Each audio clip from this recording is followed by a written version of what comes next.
Today we give thanks to God for the gift of human life. I was thinking about the gift of human life, especially this past Christmas. This was the first Christmas without my parents, and it was a difficult one, but it also brought back many happy memories. Being with my brothers and my nephews and nieces, I remembered our own childhood.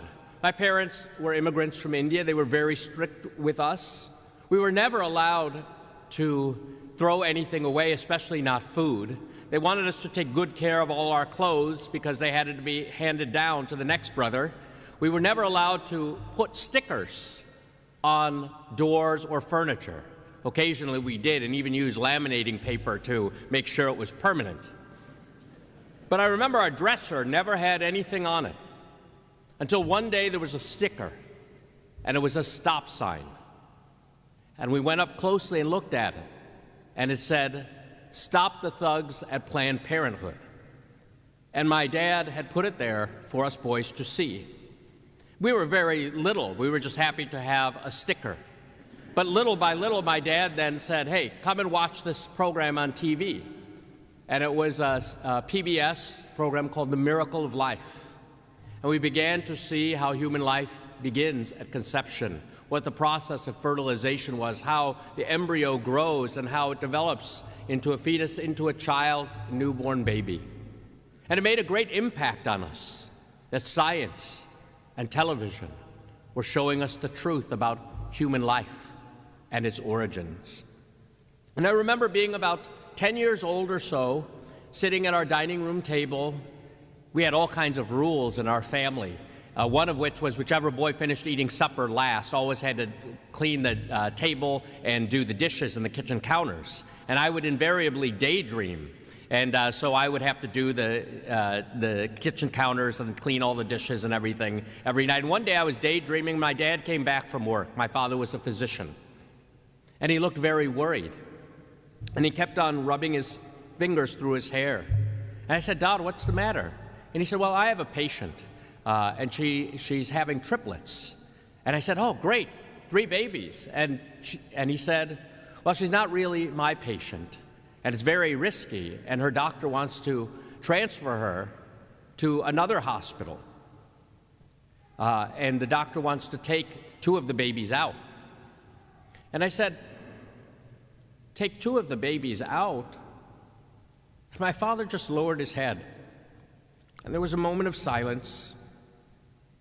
And then he lifted up his head and he said, "But you know what? I'm not going to sign that transfer order. I'm not going to do that. I don't care if they take my license away. I'm not going to do that."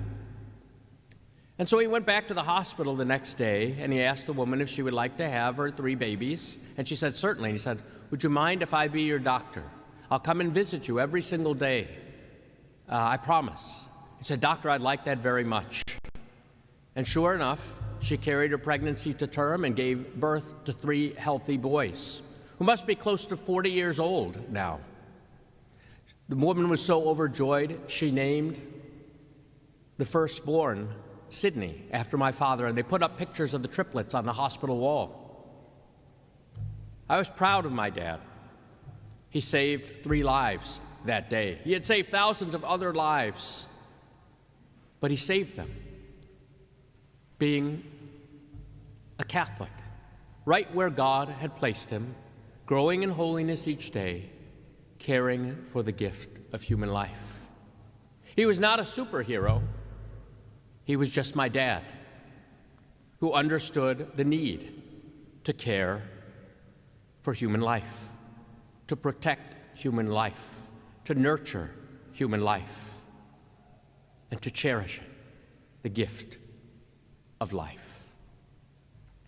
And so at Christmas time, I stopped by my parents' grave and gave thanks to God for their lives and for the life that they gave me.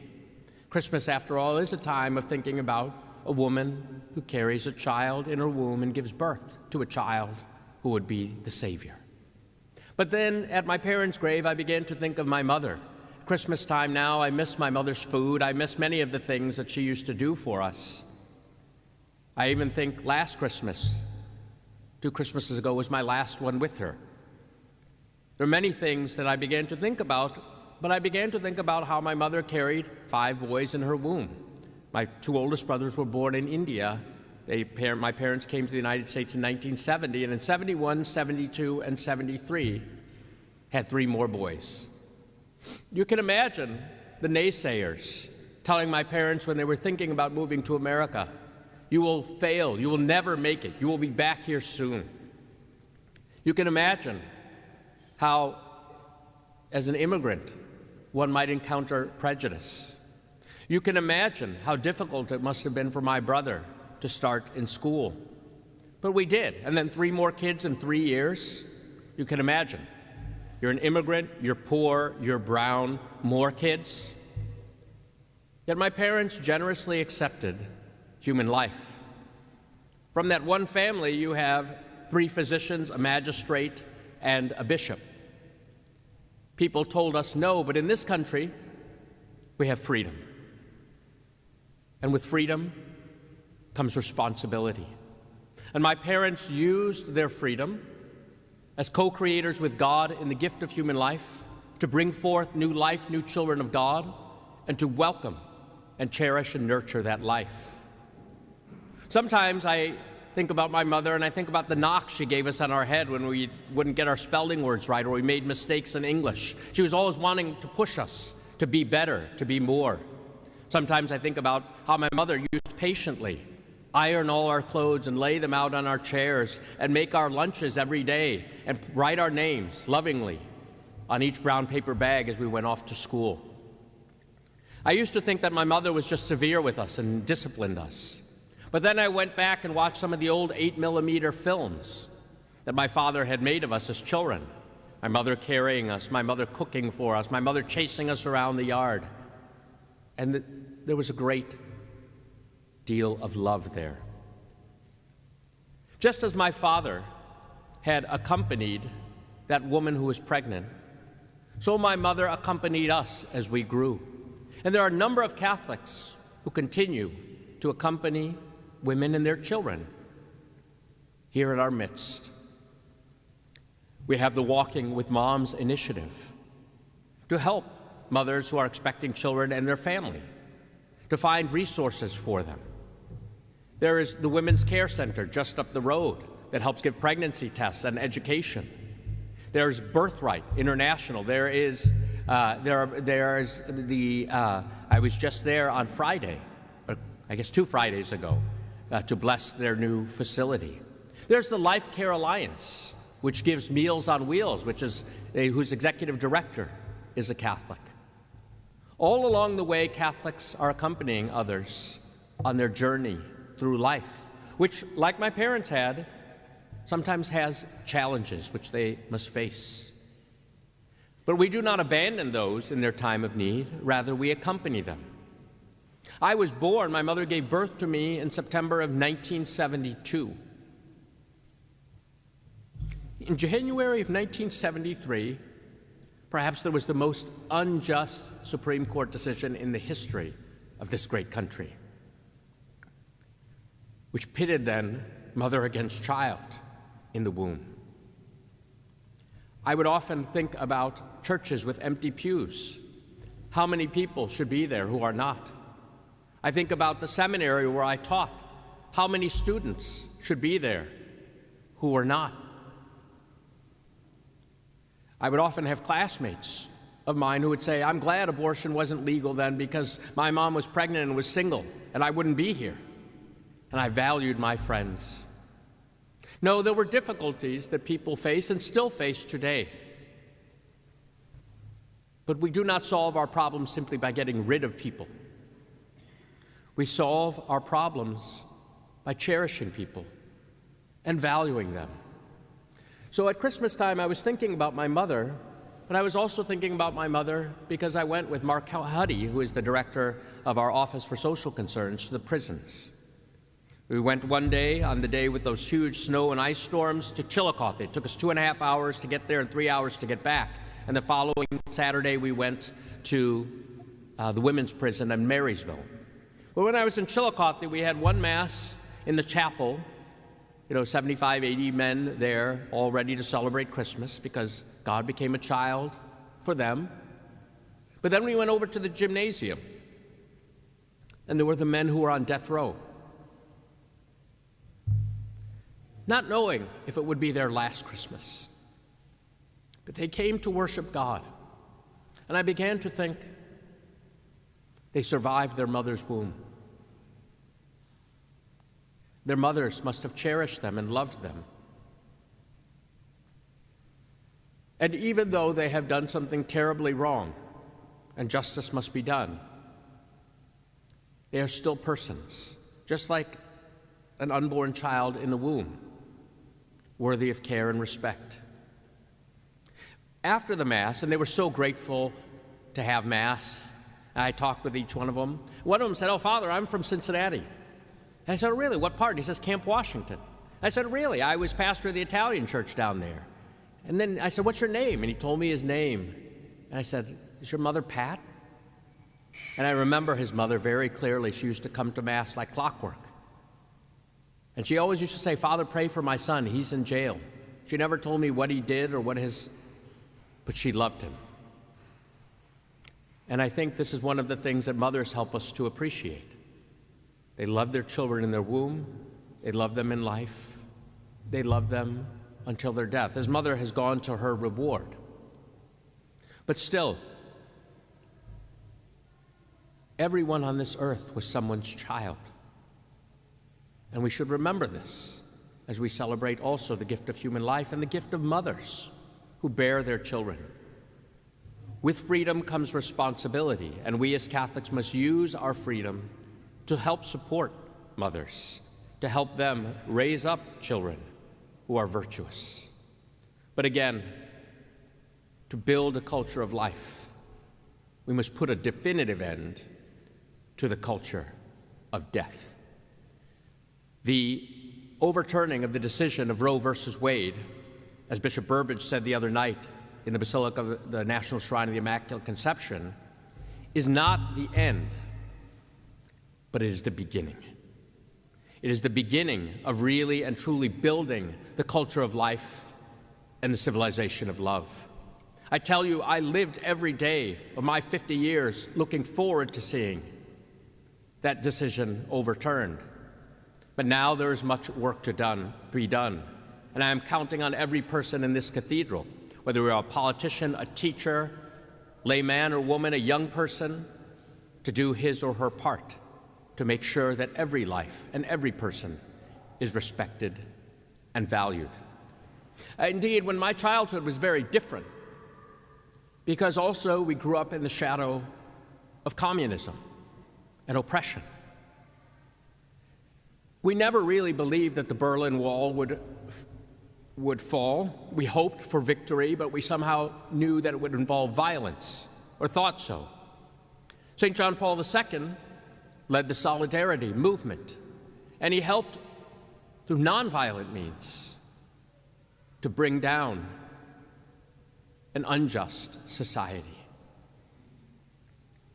And we believed that something better could be achieved without violence. We do not need more violence in our cities and on our streets, and certainly we do not need violence in the womb. Rather, he challenged us on the ash heap and rubble of the 20th century to build a civilization of love. And that is our task. About 10 days before my mother died, I drove to Toledo to be with her. My other brothers were there, and I was privileged to be able to bring my mother the sacraments. She was dying of Parkinson's. But that day she was clear-minded. And I gave her the sacraments, and afterward, my brothers and I knelt and we prayed the rosary with her.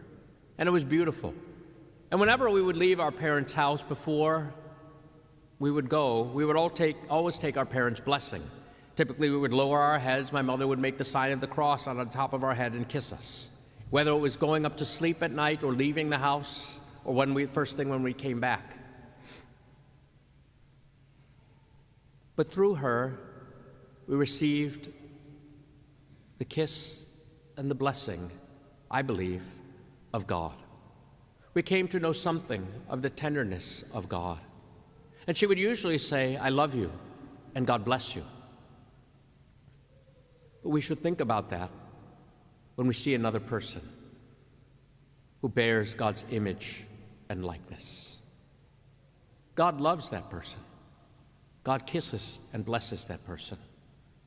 Who are we to take it unto ourselves, to do violence to that person, to tear them down, to destroy them? Those whom God loved so much that he gave us his only begotten Son. Those whom that Son loved so much that he suffered upon the cross. Who are we? We are wonderfully made by God, as our responsorial psalm has said. And so when other people insult us for defending and protecting human life, we should still say, I love you and I forgive you. We must be passionate about building this culture of life. We are not just against abortion. We are truly pro-life in every stage of life, unequivocally and unapologetically so. With every breath of our being, we cry out to the God who is the Lord and giver of life, that we worship and adore him.